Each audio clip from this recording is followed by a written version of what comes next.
का हर बार तो हमनी के छठ गा बजा के ए तरीका से करबे करे नहीं जा। हाँ।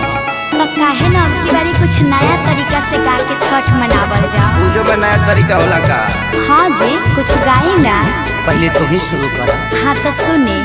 पेन्हिना बलमा जी पियरिया, चली छपारा के घाट, का चाही बासा के बहंगिया, बहंगी लेके चलब घाट, बहंगी लेके चलब घाट। काजी पुरान के नियन गावे लगनी, तनी डीजे में गाई। डीजे में कैसे? तू ही शुरू कर।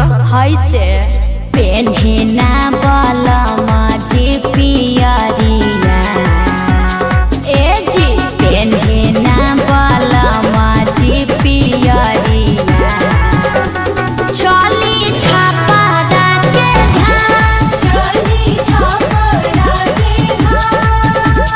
का चाही बासा के बहंगिया, बहंगी लेके चलब घाट, बहंगी लेके चलब घाट।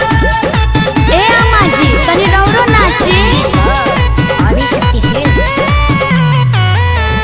बाट जे पूछेला बटोहिया,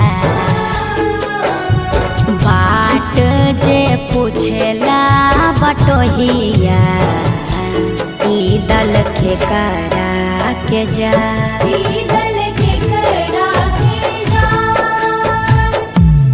तू तया धरा हवे रे बटोहिया, तू तया धरा होइबे रे बटोहिया।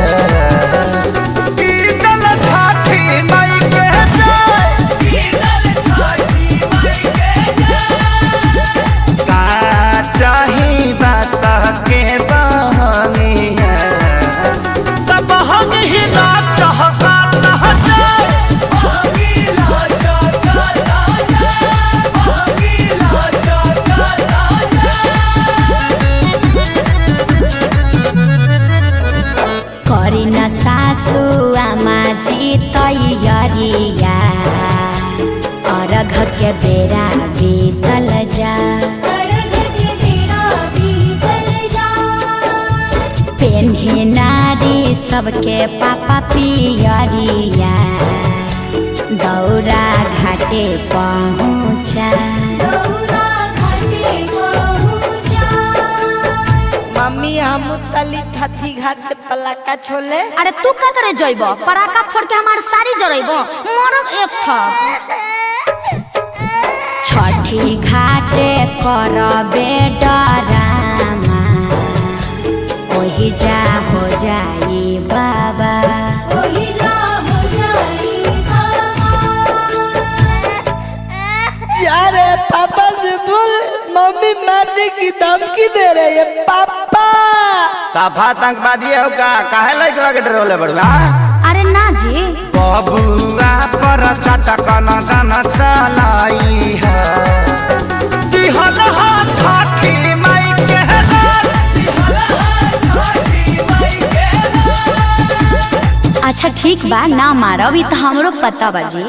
खीर पावन ह छठी मैया, खुश रहो नैहर ससुराल, खुश रहो आंगना दुआर, खेसारी पवन वाले रही प्यार। हे छठी मैया, तनी कश्यप जी पर ध्यान देत रही ह, विवाद से बचाई ह।